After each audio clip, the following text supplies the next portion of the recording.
Kemuliaan seseorang itu dalam perspektif yang Allah ajarkan itu, semakin orang dekat kepada Allah semakin mulia, semakin dia dekat kepada Allah semakin mulia. Nah, untuk mendekatkan kepada Allah, untuk dekat kepada Allah itu kan dengan melakukan kebaikan, bukan sisi kesaktian. Jadi kalau mau melihat orang, lihatlah kepada kebaikannya, kesalehannya, ketakwaannya.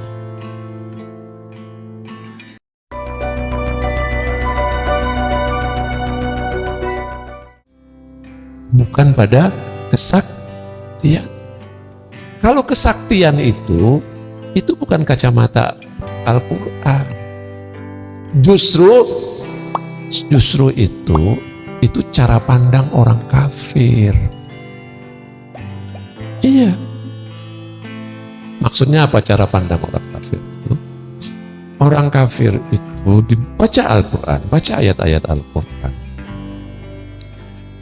Itu ketika seorang nabi Muhammad, nabi-nabi yang lain, itu mengatakan kepada umatnya, aku ini utusan Allah, mereka menolak. Mereka menolak. Dengan alasan apa? Dengan alasan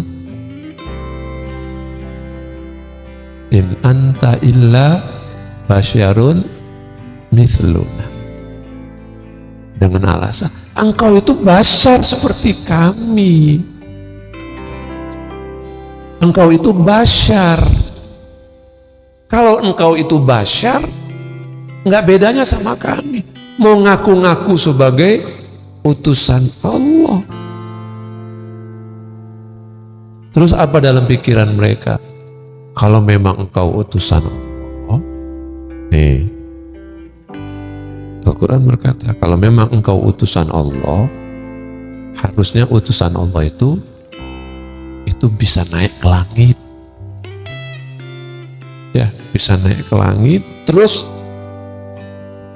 dari langit dapat kitab yang kemudian diturunkan oleh Allah, dikasih ke dia, dibaca. Terus apa lagi? Yang namanya Nabi itu, utusan Allah itu harus bisa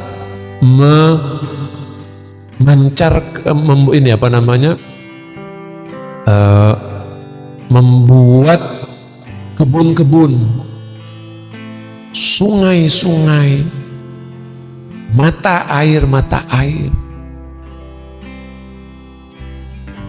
punya kehebatan, punya harta yang banyak, kaya raya, hebat.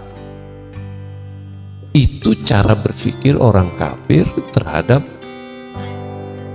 yang namanya nabi, yang namanya ngaku utusan Allah itu harus seperti itu.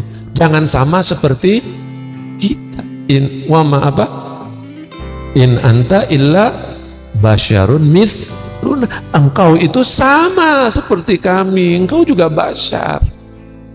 Nah, beda dengan Al-Quran. Engkau adalah basyar seperti itu.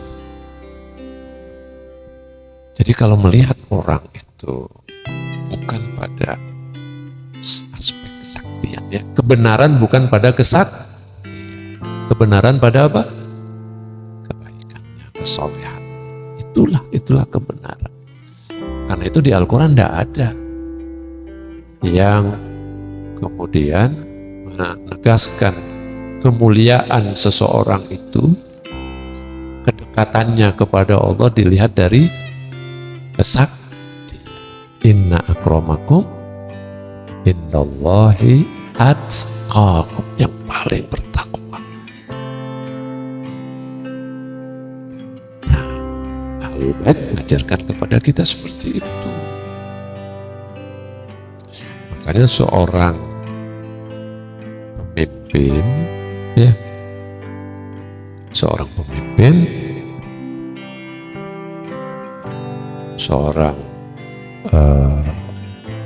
imam, seorang pemimpin itu, pemimpin agama terutama, ya, pemimpin agama itu syaratnya minimal 2.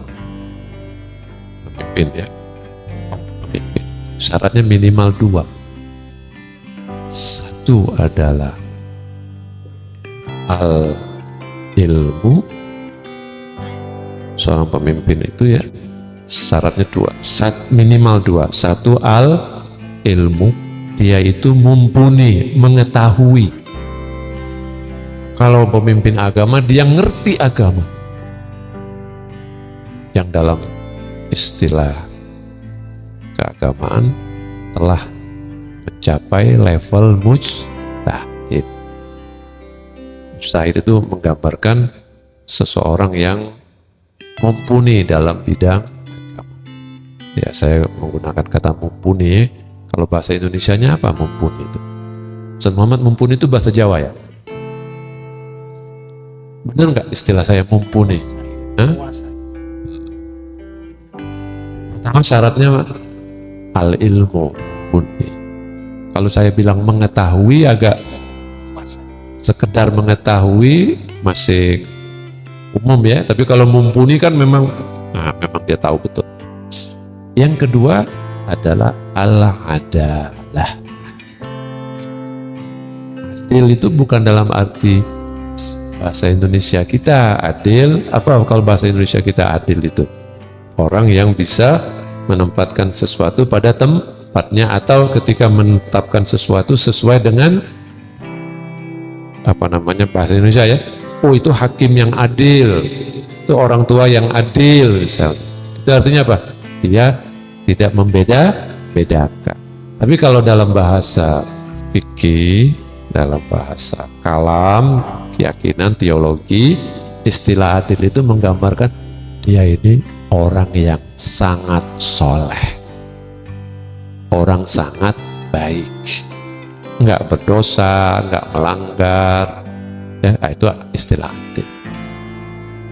Nah, seorang rasul itu memiliki 2 itu. Dia memiliki keilmuan dan dia memiliki al-adalah. Tapi untuk rasul, untuk imam, ada level yang lebih tinggi dari adalah, yaitu al-ismah, kemaksuman. Jadi kemaksuman itu untuk menunjukkan ketinggian makom rohani seorang. Nah, bedanya dengan adalah, bedanya dengan al-adalah, kalau al-adalah itu suatu saat bisa berubah. Orang sudah mencapai al-adalah, tapi suatu saat bisa berbalik. Bisa berbalik. Tapi kalau al-ismah, nggak bakalan dia berbalik. Wong dia sudah dibimbing, dipelihara, dijaga oleh Allah Subhanahu wa Ta'ala. Maka ikhwan akhwat rahimakumullah, terkait wafatul Rasul, Allah menegaskan bahwa Rasul adalah manusia. Apa ayatnya? Apakah engkau yang mati afa amitta anta, ya, afa amitta wahumul khalidun, mungkin ayatnya saya mungkin salah menyebut atau kurang pas ya. Apakah engkau nanti meninggal sementara mereka itu kekal? Allah ingin mengatakan engkau akan meninggal sebagaimana mereka juga akan meninggal. Dan Rasulullah wafat pada usia 63 tahun. Kalau ngikutin kalender Masehi, usia Rasulullah itu kurang lebih 61 lewat sedikit ya. 61 lewat sedikit. Ya nggak sampai 62, 61 tetap 61 berapa bulan.